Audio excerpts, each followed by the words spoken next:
We're in the Great Watching Chamber in Hampton Court Palace, where 16th century tapestries line the walls.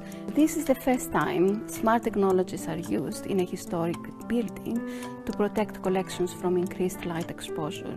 There is a large number of sensors in front of the tapestries to capture any information about the environment. We discovered that the light levels were very high. The Smart Tint film is a plastic material that has liquid crystals, and it can change from opaque to transparent depending on the electricity.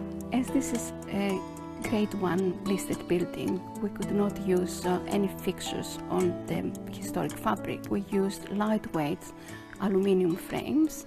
So with this versatile application, the light levels into the room can be controlled automatically depending on the orientation of the sun.